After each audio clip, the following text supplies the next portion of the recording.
quand les combats ont éclaté, je me trouvais à l'ambassade de l'URSS où j'ai accompagné un jeune officier qui m'a demandé de l'aider à obtenir des visas pour repartir à Moscou où il encadrait les stagiaires tchadiens. Nous étions donc à l'ambassade quand j'ai entendu la première explosion. J'ai dit à l'ambassadeur, ah, ça y est, c'est parti, ça va être grave. Donc nous avons quitté l'ambassade, nous avons pris le chemin qui passe entre le Vogue et le camp de la Garde. On a traversé Boulolo, on est arrivé au niveau du Grand Moulin, en face du ministère des plans actuels. Et j'ai demandé au jeune homme là, est-ce que tu veux aller aller à la 5e compagnie là, qui n'est pas loin? Moi, je vais aller à l'autre, à Moursal, où j'habite. Elle a dit non, non, non, si on va ensemble. Donc on a quitté, on a emprunté la route qui va de cet endroit-là et arrivé en face du centre culturel Baba Mustapha et l'ambassade de l'Arabie Saoudite. On a rencontré un élément de défense. On nous a arrêtés et on nous a menés à Sabangali. À Sabangali, j'ai trouvé Hissène Habré parmi ces combattants en train de distribuer des munitions. Il m'a posé la question, mais Gouara, qu'est-ce qui t'arrive? J'ai dit, ah, mais tes éléments m'ont arrêté. Et à un moment, il a disparu avec ses eaux. On nous a laissé là sans rien dire. Et un soldat que j'ai commandé à Mongo, Bouran, est arrivé. Il m'a dit à mon capitaine, je ne peux pas vous laisser comme ça, parce que ces gens-là ne vous connaissent pas, on risque de vous tuer. Et il a ouvert un magasin, et il nous a enfermés là. C'était un magasin de vivres. On est resté là. Et vers 16 h, j'entends la clé bouger dans la serrure. Et quelqu'un ouvre la porte et dit, le capitaine lieutenant dort. Et on s'est levé. Moi, j'ai porté des bottines, donc je me suis attardé pour me chausser et tirer les glissières de mes bottines. Quand j'ai levé la tête, j'ai vu le monsieur armer son pistolet et j'ai souri. Elle a dit, mais il est bizarre ce type-là. Ils étaient deux. Son compagnon lui dit, qu'est-ce qu'il y a? Il dit, mais il me voit armer mon pistolet et lui, il sourit. Et il dit, mais c'est qui? Il vient regarder, il dit, ah, monsieur le ministre. Et il dit, quel ministre? Il dit, tu ne connais pas le capitaine Gouara? Ah, c'est lui le capitaine Gouara? Il me tape sur l'épaule et dit, ah, mon capitaine, rien ne va vous arriver, repartez dedans. Et il a appelé un combattant. Il faut les servir à la fois à manger, du thé, de l'eau, tout ça. Et puis on nous a enfermés dans le magasin de vivres là jusqu'au soir. Et le lendemain, les combattants viennent me trouver, ils disent que le Premier ministre leur a demandé de m'amener dans une villa, je crois une villa où habitait Klamougou, et les combattants étaient là. On m'a amené là, on m'a séparé de lieutenant. J'ai dit non, je ne veux pas me séparer du lieutenant. Il dit non, non, on nous a dit de vous amener, vous, par le lieutenant. Et on a amené le lieutenant là auprès des gars de la radio Tchad qui étaient kidnappés au moment des événements. Ils étaient là comme prisonniers, je crois. Et le lieutenant là, on l'a conduit auprès d'eux. Moi, j'ai passé la journée avec les combattants. Et le soir, ils m'ont ramené, ils m'ont enfermé. Non, ils m'ont amené dans le local où étaient les journalistes. Quand je suis arrivé, les journalistes ont protesté. Ils disent, ah, monsieur le ministre, nous sommes déjà nombreux ici, mais il n'y aurait pas de place. Est-ce que vous ne pouvez pas vous trouver un autre endroit? J'ai dit, écoutez, monsieur, nous ne sommes pas dans un dîner de gala. Hein. Ce n'est pas la fête. On fait avec ce qu'on a. Hein. On ne peut pas exiger plus. On a passé la nuit et le lendemain, on est venu me sortir et j'étais libre. Je suis resté sous un arbre. Et vers le 15, Hissène Habré m'appelle me fait appeler. Je vais le trouver, il me dit, ah, tes amis font pression sur moi en disant pourquoi je t'ai laissé en prison, il faut te libérer.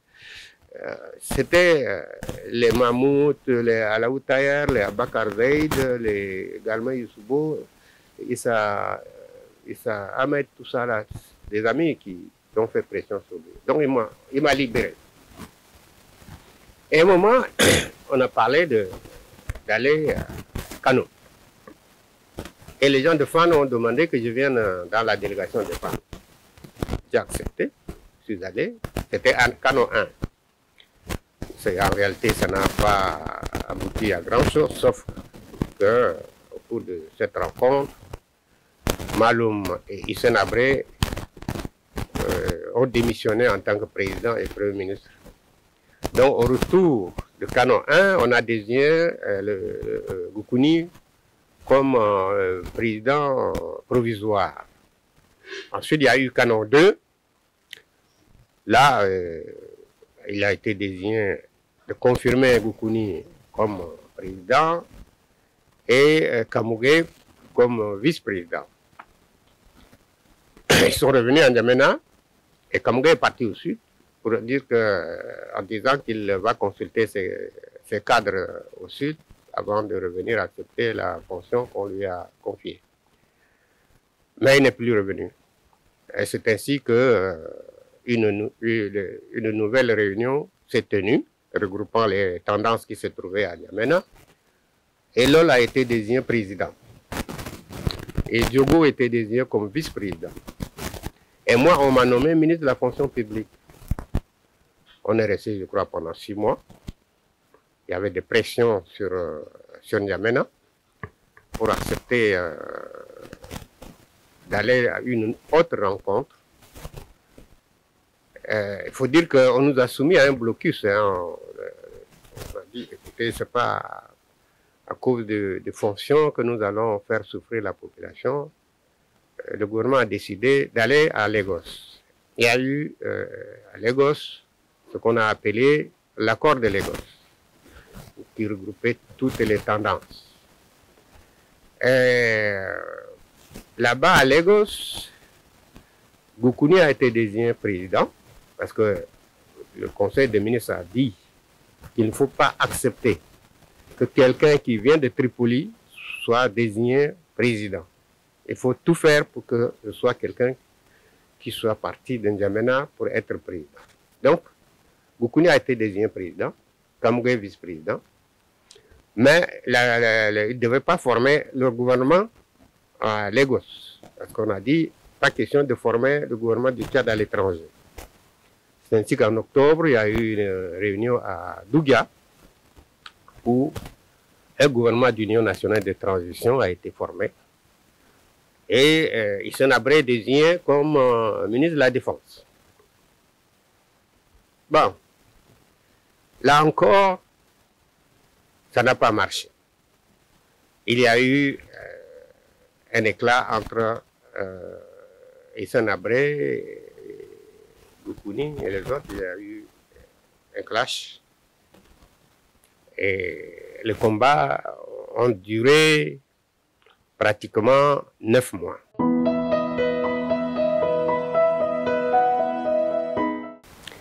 Et la Libye est intervenue massivement avec des chars, des avions, parce qu'il y a un Tupolev libyen qui est venu bombarder même N'Djamena. Le bâtiment de l'Amazon actuel en face du rectorat, c'était le cratère fait par la bombe libyenne. Il y a eu 2 bombes au quartier sénégalais. Les combats ont duré jusqu'à décembre. En décembre, les femmes submergées par la puissance de feu des Libyens étaient obligées de décrocher pour aller à l'est. Et au moment où les fans ont décroché, je me trouvais au Caire, en compagnie de Maman Nouri, d'Abzak et Ahmed Dadji.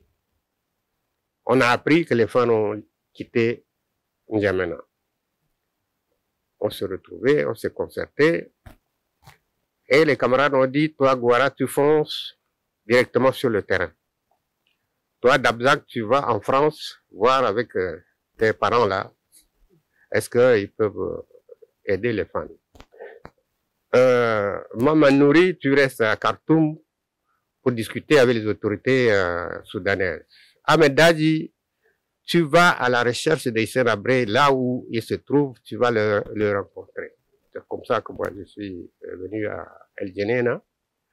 Et la population qui a fui d'Abéché, de N'Djamena, tout ça, on a aidé les gens de HCR à monter des tentes et à accueillir la population. Et ensuite, je suis allé à Koulbous, trouver les militaires. Je suis resté là, à Koulbous. Et en mars 81, Hissène Habré a demandé que nous venions à Khartoum. Il y avait Balzar Papi, il y avait Hissène Bouchoukou, qu'on appelait Rochero, et moi. Là-bas, il y a eu 2 Français qui nous ont donné une formation en réalité pour mener des actions de terrorisme, disons des actions base arrière. Bon, moi je devais diriger le côté ouest, donc je suis resté à Koulbous. On a envoyé Bal à Koussiri avec du matériel. Et en ce moment-là, il se tenait un séminaire de cadres. Bal, sentimentalement, elle a désigné un de ses beaux-frères pour aller poser la bombe dans la salle où le séminaire devait se tenir. Bien entendu, le gars a pris la bombe, il est venu remettre ça à Assine. Donc, le gouvernement de N'Djamena a exigé que les Camerounais arrêtent Bal. Bal a été arrêté. Mais il y avait un camarade, le camarade de Koulbassia, qui avait de très bonnes relations avec les autorités camerounaises. Il a tout fait pour que Bal soit libéré. Bal a été libéré et on l'a envoyé à l'est de nos régions. Et en août 81, il y a eu un congrès de femmes.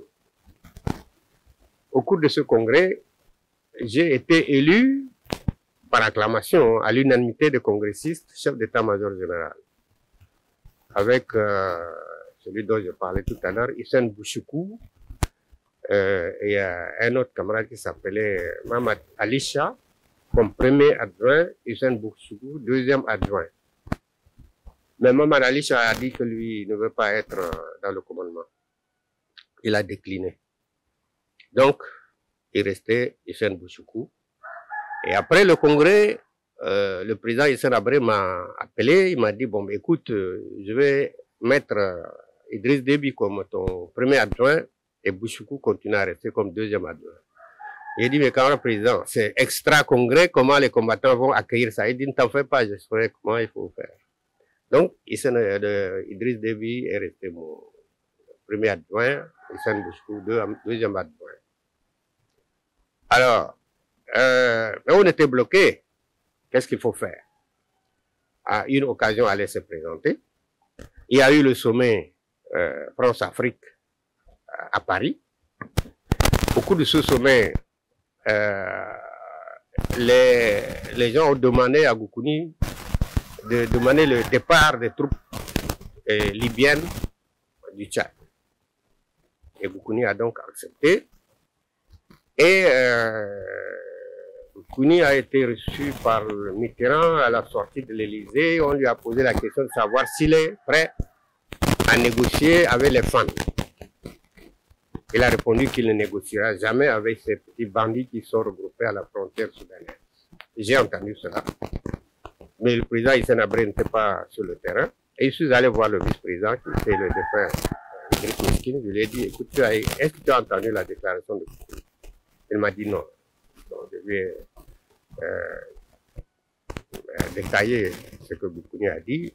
Et je lui ai dit, donne-moi du carburant, je vais aller prendre Iriba. Nous ne pouvons pas rester l'arme au pied comme ça. Il faut qu'on entreprenne des actions. Elle me dit, mais le président n'est pas là. On ne peut pas engager des actions sans son autorisation. Je dis, mais le président, c'est moi le chef d'état-major. C'est moi qui décide des actions militaires. Vous faites la politique. Donc il a accepté, il m'a mis du carburant. Et nous sommes allés à Tiné. Et au sein des combattants, il y avait des ressortissants de Iriba, dont le lieutenant Abakar, Issa Abakar. Il me dit, Gouara, mais tu vas aller tirer sur les parents à Iriba? J'ai dit, non, je ne pars pas tirer sur eux. Mais nous ne pouvons pas continuer à rester sous les arbres. Il dit, bon, quand tu vas à Iriba, tu vas dire aux combattants de Gount qui sont là-bas de se retirer de Iriba et nous, on va arriver. Donc à Iriba, nous sommes arrivés et les combattants qui se trouvaient au pied du rocher là-bas, j'ai demandé qu'est-ce qu'il faut faire. J'ai envoyé quelqu'un voir le sultan, parce que le sultan déjà m'avait pris pour son fils adoptif par rapport à l'amitié que j'avais avec le défunt Mahmoud. J'ai demandé au sultan de me désigner 3 ou 4 vieux de la localité pour aller dire aux combattants qui sont retirés de nous rejoindre à Iriba. Donc, les sages là sont allés, ils ont convaincu les combattants, ils nous ont rejoints à Iriba. Et j'ai dit, bon, allez, on fonce sur Abéché ensemble. Mais il y avait des combattants qui se trouvaient à l'arrière, vers le côté qu'on appelle Ito, quoi, dans le rocher là-bas. Et on m'a dit, si toi tu pars, ils vont accepter de nous rejoindre. Si tu envoies quelqu'un d'autre, ils risquent de ne pas accepter.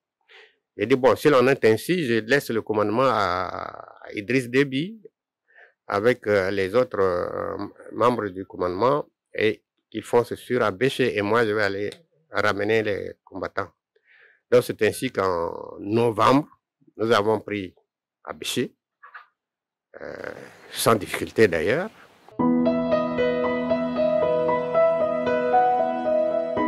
Vers le mois de décembre, nous avons appris que le Gount a concentré les militaires dans une localité qu'on a appelée Kotro Falata, qui s'appelle Kotro Falata. Donc, le président Hissène a dit, si on attend que ces gens-là viennent nous attaquer à Béché, ça risque de créer des problèmes, il vaut mieux qu'on aille sur le terrain. L'effectif approximatif des soldats du Gount était à peu près 3000. Mais nous sommes partis d'Abéché avec 500 personnes sous mon commandement. Et nous avons attaqué le poste de militaire de Gount là à 13 heures. Les combats se sont déroulés de 13 heures jusqu'à 18 heures. Nous avons complètement désorganisé le dispositif des militaires du Gount. Et à 18 heures, j'ai ordonné le regroupement de mes hommes et j'ai pris un dispositif de nuit. J'ai dit la nuit, on ne peut pas continuer le combat parce que on ne sait pas qui est qui la nuit. Comme dit l'adage, dans une nuit noire, une fourmi noire sur un rocher noir, seul Dieu la voit. Donc, nous avons passé la nuit. Malheureusement, des camarades ont fait pression sur moi pour qu'on envoie des prisonniers qu'on a fait sur Abéché. On a fait 250 prisonniers. Ils ont dit que les prisonniers sont encombrants, il vaut mieux qu'on... J'ai dit, écoutez, la nuit, on ne peut pas faire déplacer les gens parce que celui qui se déplace la nuit est vulnérable. Ils ont insisté, bon, j'étais obligé d'accepter, et en moins de 30 minutes, les camarades sont tombés dans une embuscade où j'ai d'ailleurs perdu un de mes compagnons, mes gardes-corps. Et curieusement, les prisonniers de Gount, au lieu de fuir et rejoindre leurs camarades, ils sont venus sur notre position. Mais je leur ai posé la question, mais vous avez eu l'occasion de partir, pourquoi vous revenez? Ils disent, ah non, les combats vont continuer et nous ne pouvons pas aller et revenir pour vous attaquer. Donc après, j'ai ramené les combattants à Béché. le président Hissène Habré était furax. Comment tu ramènes ces gens-là ici? Il dit quand même, président, je sais pourquoi je les ramène. Est-ce que tu penses qu'ils vont accepter de ressortir? J'ai dit, ils vont accepter. Il faut qu'ils passent les fêtes de Noël là avec leurs parents et puis avec les familles, et puis on va ressortir. Et on est ressorti, et on a pris une localité qui s'appelle Moutrar, et ensuite on a pris Oumhadjer. Et vers le mois de mars, on a progressé sur Goz, où il y a eu un dur combat, on a perdu des gens. Et moi, Hissène Habré, je ne sais pas pourquoi, il m'a envoyé à Faya, sous prétexte qu'il faut que j'aille faire un bouchon face aux Libyens. Mais je crois que ce n'était pas tellement ça le motif. Il devait avoir dans la tête quelque chose. Parce qu'à Biché, il m'a dit, écoute Guara, tu prends trop de risques. Est-ce que tu sais que si tu tombes, les fans vont disparaître? Je lui ai dit, mais mes camarades présidents, le président de FAN, c'est vous, c'est pas moi. Il dit, ah non, aujourd'hui, les combattants font plus confiance en toi qu'en moi. Donc, fais attention. Alors, j'ai compris, peut-être j'ai commencé déjà à lui faire ombrage. Comme les gens lui disaient que j'étais spécialiste de coup d'État, il s'est dit, si j'entrais en N'Djamena à la tête de la troupe, je risque d'aller m'installer sur le fauteuil du président. Mais telle n'était pas mon intention. Bon, mais j'ai accepté d'aller à Faya. Et ils sont rentrés en N'Djamena sans moi. Après, il a envoyé un message pour me dire de les rejoindre à N'Djamena. Je les rejoins à N'Djamena.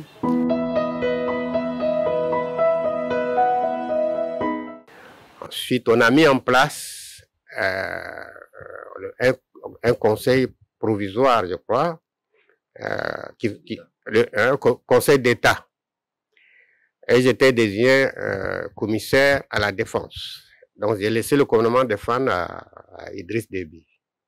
Ensuite, en octobre, on a formé un gouvernement. Et au sein de ce gouvernement, j'ai été nommé ministre de l'enseignement supérieur.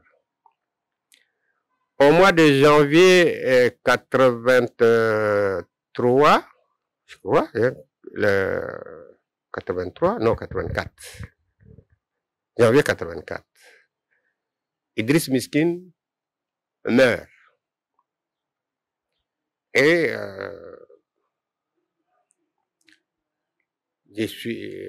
le gouvernement est resté sans ministre des Affaires étrangères jusqu'à juillet 84. Et on m'a nommé ministre des Affaires étrangères.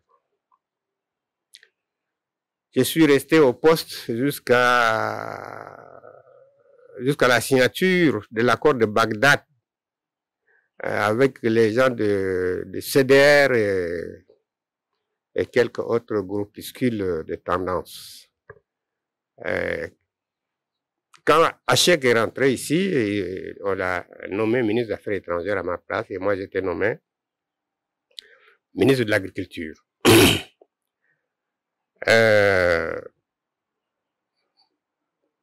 Malheureusement, en avril 89, Idriss Déby et Hassan Diamous quittent la ville pour aller à l'est. Je voyais des mouvements de Toyota. Je me demandais qu'est-ce qui s'est passé. Je ne savais pas. Et vers 13h, Hissène Habré m'appelle pour me dire, est-ce que tu es au courant de ce qui se passe? Je dis non. Il dit, ah, ton adjoint et Hassan Diamous ont quitté la ville. Je dis, pourquoi? Il dit, ah, ça, je ne sais pas. Donc, il faut que je passe le voir avec Bichara Idriss Agar. Donc, on est passé le voir. Il a expliqué ce qui s'est passé.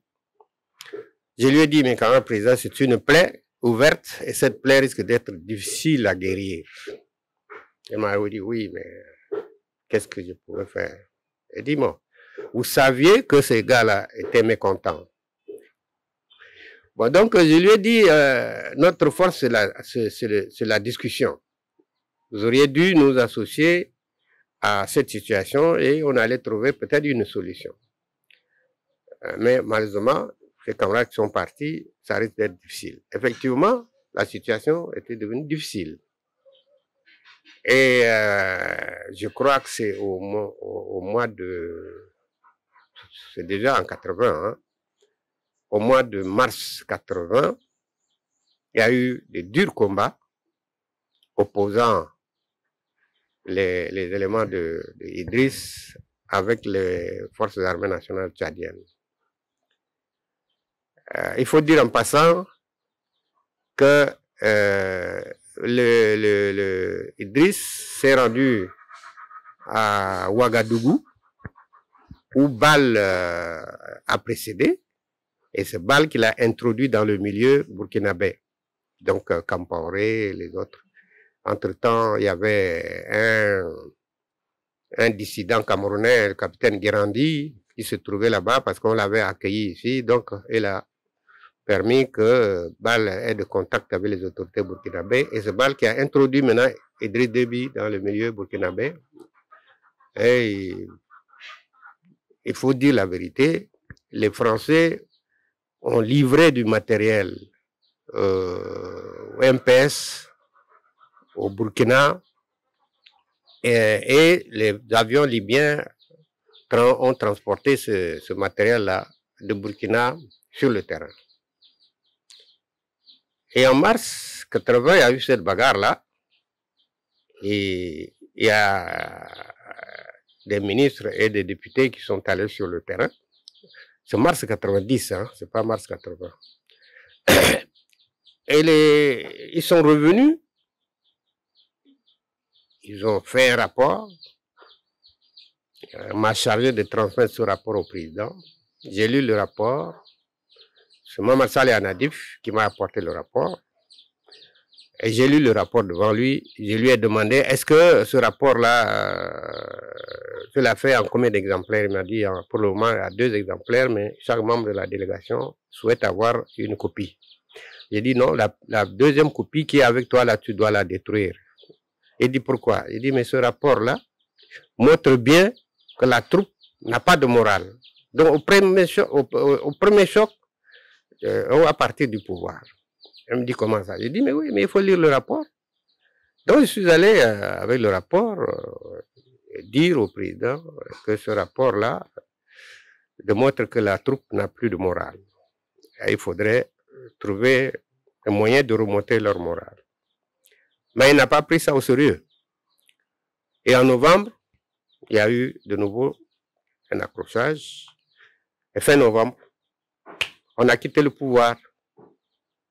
Sérabré a été chassé du pouvoir. Et nous nous sommes retirés à Maroua. Lui, ensuite, il est allé à Dakar.